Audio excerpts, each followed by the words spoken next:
देखो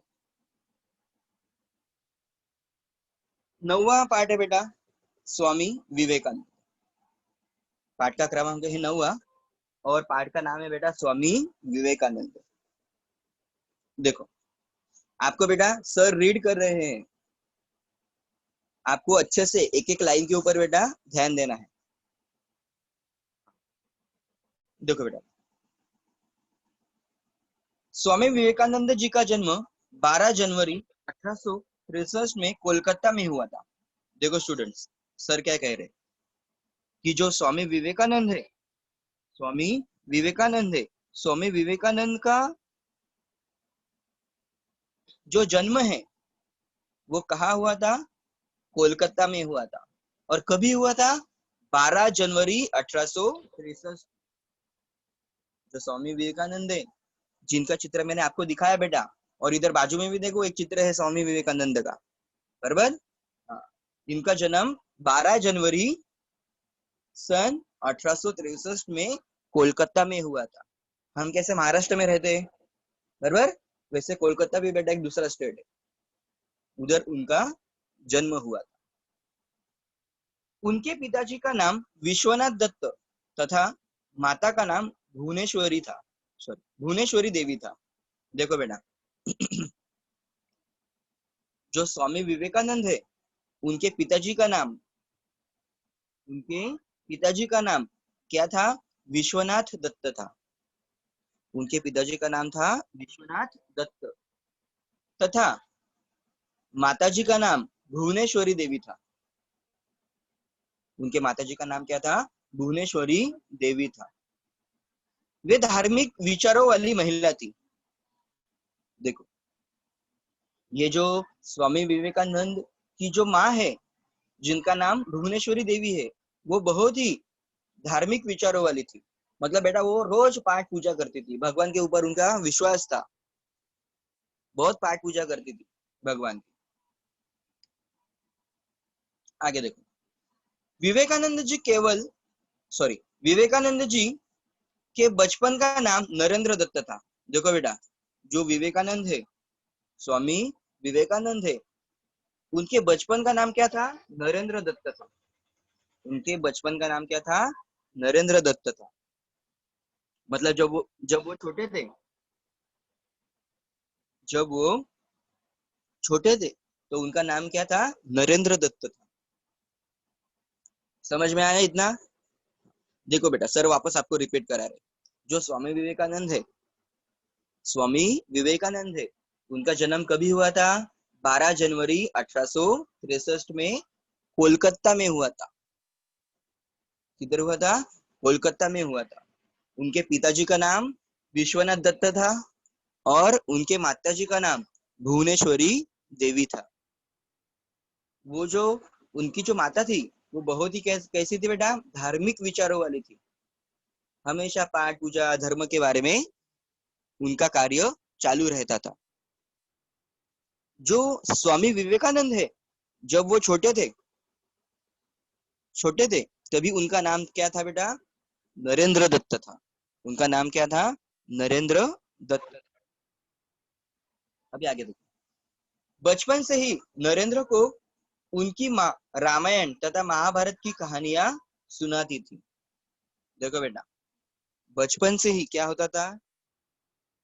जो स्वामी विवेकानंद है, मतलब बेटा जो नरेंद्र दत्त है, उनकी माँ उन्हें रामायण तथा महाभारत की कहानियां सुनाती थी। समझ में आ रहा है? पहले के जमाने देखो बेटा कभी उनका जन्म हुआ था 1863 में। वो टाइम पे बेटा टीवी वगैरह कुछ नहीं था। आज कैसे हमारे पास टीवी है, मोबाइल है, रेडियो है, बराबर। लेकिन उस जमाने में इतना कुछ भी नहीं था। इतना मतलब कुछ भी नहीं था बेटा, ना टीवी था, ना मोबाइल था, ना रेडियो था, कुछ भी नहीं था।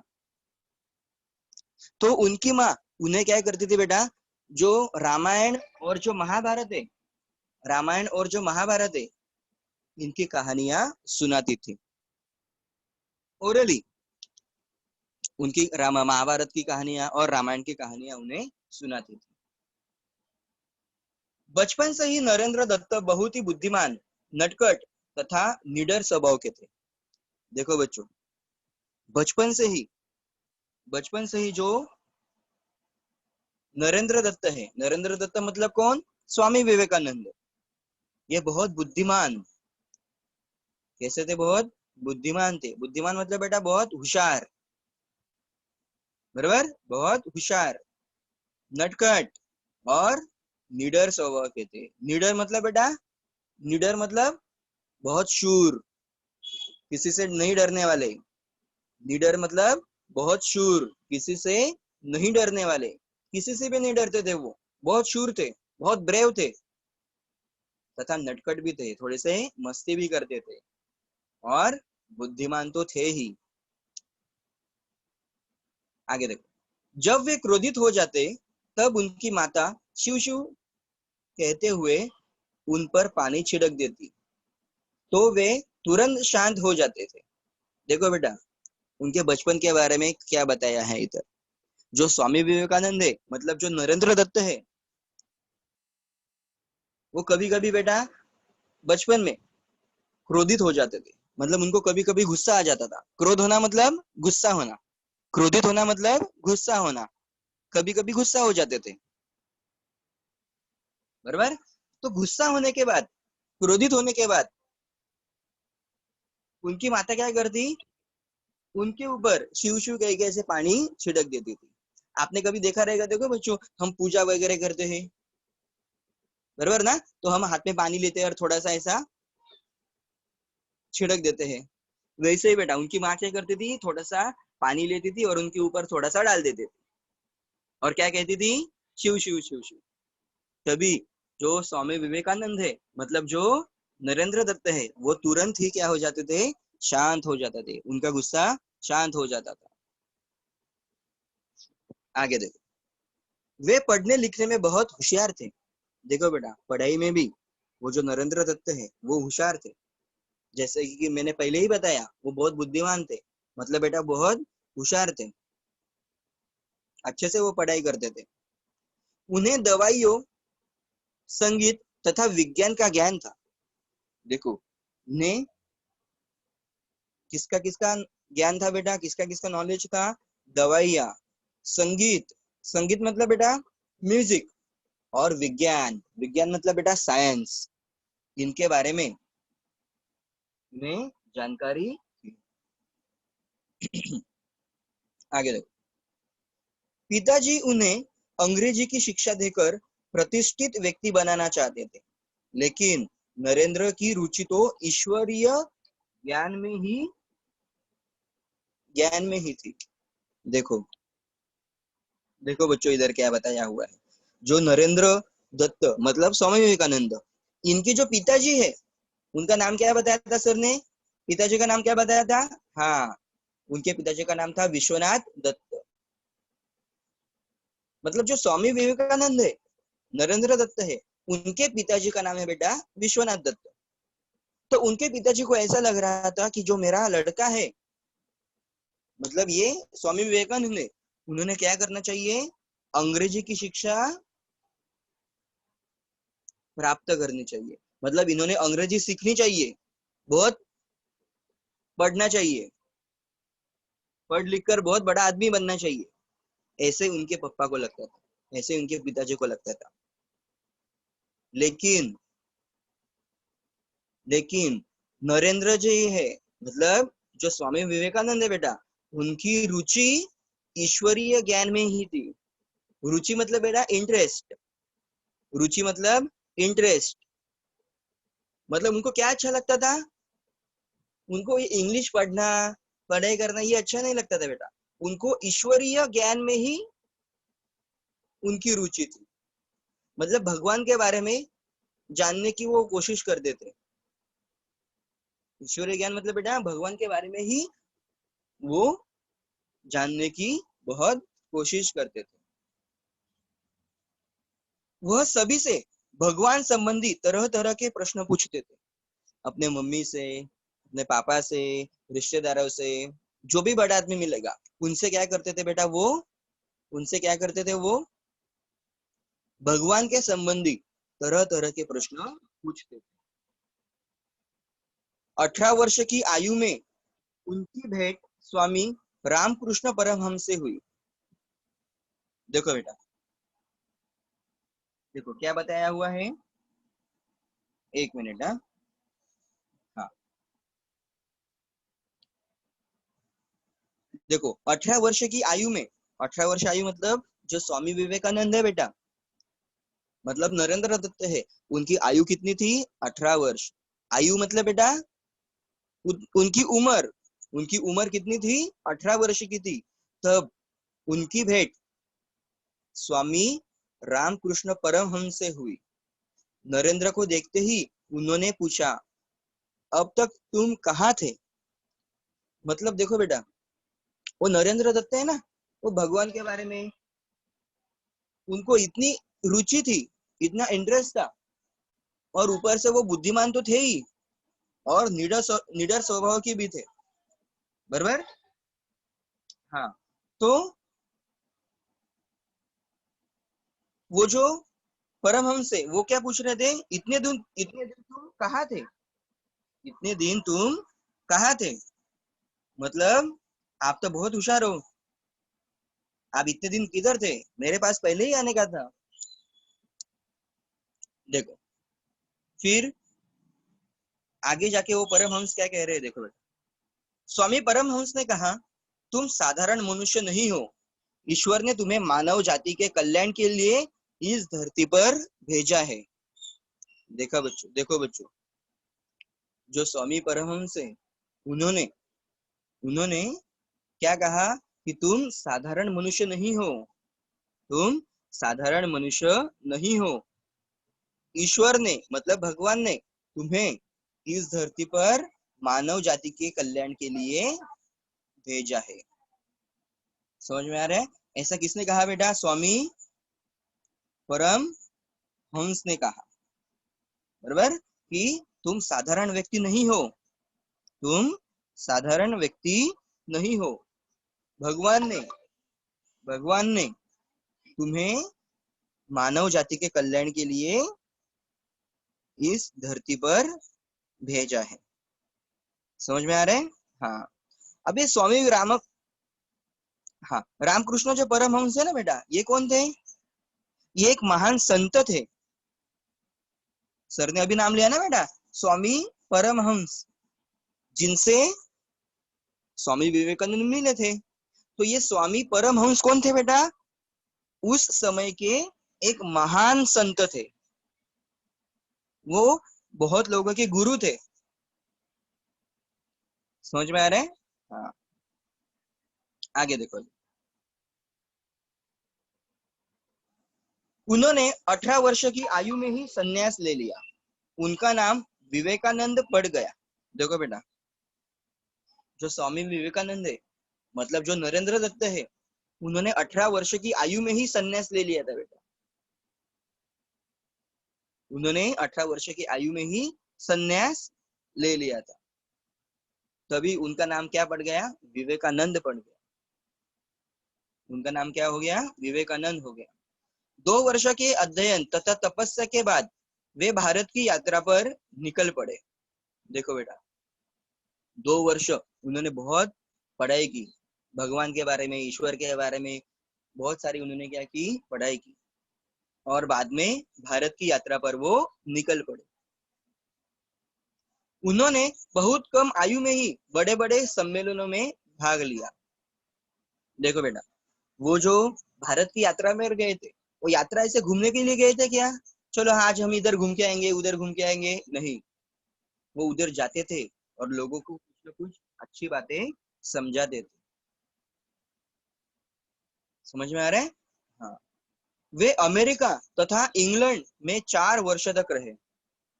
देखो बच्चों, अमेरिका और इंग्लैंड में वो कितने साल रहे, 4 वर्ष तक रहे, 4 साल उधर वो रहे रहते। ओके, आगे देखो,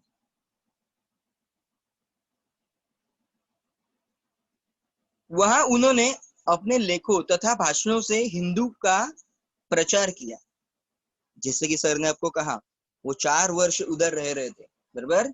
4 वर्ष में उन्होंने उधर क्या किया बेटा, जो हिंदू धर्म है वो हिंदू धर्म का उन्होंने उधर क्या किया, प्रचार किया। लोगों को बताया कि देखो ऐसा हमारा हिंदू धर्म है। समझ में आ रहा है? ऐसा हमारा हिंदू धर्म है। आगे आगे देखो बेटा, स्वदेश वापस आकर उन्होंने कोलकाता में रामकृष्ण मिशन की स्थापना की। देखो बच्चों, 4 वर्ष वो अमेरिका और इंग्लैंड में रहे, उधर उन्होंने हिंदू धर्म का प्रसार किया, हिंदू धर्म को उधर बढ़ावा दिया।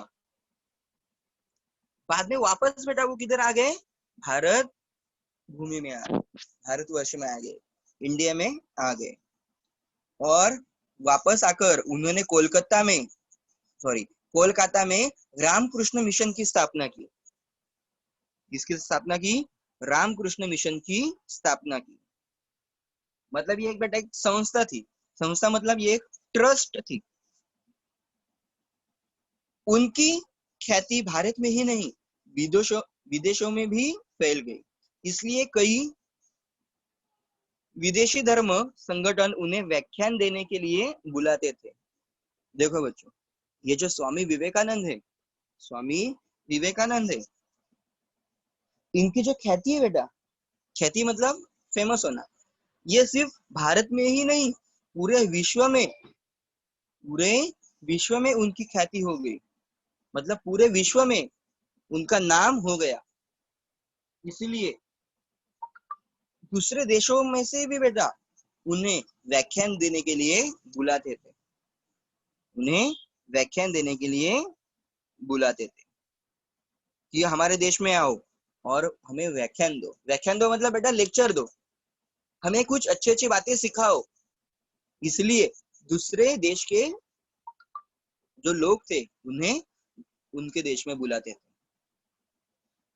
जब वे जब वे गुजरात में थे, उन्हें शिकागो में होने वाले धार्मिक सम्मेलन के बारे में पता चला। देखो बच्चों, ये अच्छे से ध्यान दो, क्योंकि इस लाइन के ऊपर ना बेटा मैं आपको ये 2-3 स्टोरी मतलब 2-3 किस्से बताने वाला हूँ, लेकिन पाठ होने के बाद। ध्यान दो, जब वो मतलब जो स्वामी विवेकानंद है, नरेंद्र दत्त है बेटा, वो किधर थे, गुजरात में थे। तभी उन्हें शिकागो में होने वाले धार्मिक सम्मेलन के बारे में पता चला। वे इसमें भाग लेने के लिए शिकागो पहुंचे। देखो, जब वो गुजरात में थे बेटा, तो उन्हें पता चला कि शिकागो में शिकागो में क्या होने वाला है, धार्मिक सम्मेलन होने वाला है। समझ में आ रहा है? धार्मिक सम्मेलन होने वाला है। तब तब वो भी उस सम्मेलन में भाग लेने के लिए वहां पहुंचे। किधर? शिकागो में पहुंच गए। किधर पहुंच गए? शिकागो में पहुंच गए। आगे देखो बेटा, शिकागो आपको पता है, शिकागो बेटा ये अमेरिका में एक सिटी का नाम है। समझ में आ रहा है? शिकागो एक बेटा सिटी का नाम है, और वो सिटी कहाँ की है? अमेरिका की, यूएसए। मतलब वो अमेरिका गए बेटा वो टाइम पे, उस वक्त। आगे देखो, उनके भाषण के आरंभिक शब्द इस प्रकार थे। मतलब जब वो भाषण दे रहे थे बेटा, व्याख्यान दे रहे थे, भाषण दे रहे थे, लोगों को कुछ समझा रहे थे, कुछ बता रहे थे, तभी स्टार्टिंग उन्होंने कैसे की? देखो, मेरे अमेरिका के भाइयों तथा बहनों। मतलब उन्होंने जो व्याख्यान चालू किया, तब सबसे पहले उनके ये वर्ड थे बेटा, मेरे अमेरिका के भाइयों तथा बहनों। इन शब्दों का प्रभाव ऐसा पड़ा कि सभी उनका आदर करने लगे। मतलब ये जो शब्द है मेरे भाइयों और बहनों, ये अमेरिका के लोगों को इतने पसंद आए, ये शब्द, ये जो वाक्य है, ये उनको इतने पसंद आए कि सब लोग उस स्वामी विवेकानंद जी का आदर करने लगे। आदर मतलब बेटा रिस्पेक्ट करने लगे। आगे देखो, क्यों रिस्पेक्ट करने लगे? क्योंकि वो जो अमेरिका के लोग हैं वो क्या सोच रहे थे तभी, देखो ये दूसरे कंट्री का है, दूसरे देश का है, फिर भी हमें क्या कह रहा है, भाई और बहन कह रहा है। इस वजह से वो बहुत ही बेटा उनका आदर करने लगे। बीमारी के कारण 4 जुलाई, बीमारी के कारण 4 जुलाई 1902 की रात उनका निधन हो गया। मतलब बेटा वो बीमार पड़ गए और 1902 में, सन 1902 में उनका निधन हो गया। मतलब वो मर गए बेटा। एक दार्शनिक मार्गदर्शक हमेशा के लिए चीर निद्रा में लीन हो गए। मतलब हमेशा आगे आकर लोगों को मार्गदर्शन करने वाला जो आदमी है, जो महात्मा है, स्वामी विवेकानंद, वो चीर निद्रा में लीन हो गए। मतलब बेटा हमेशा के लिए वो सो गए, उनका देहांत हो गया। और अपने कार्यों से वे सदा के लिए अमर हो गए। मतलब जब तक बेटा वो जिंदा थे उन्होंने इतने अच्छे अच्छे कार्य किए थे, अच्छे अच्छे कार्य किए थे कि वो आज भी सिर्फ भारत देश में ही नहीं, पूरे विश्व में, पूरे विश्व में मतलब पूरे अर्थ के ऊपर बेटा आज भी वो अमर है। मतलब लोग आज भी उनको याद करते हैं। समझ में आ रहा है? लोग आज भी क्या करते हैं, उनको याद करते हैं। ऐसा था बेटा ये आज का हमारा पार्ट। ओके, अभी बेटा हम क्या करेंगे, एक मिनट सर। बेटा अभी इसके बेटा वेब कैमरा ऑफ करो बेटा।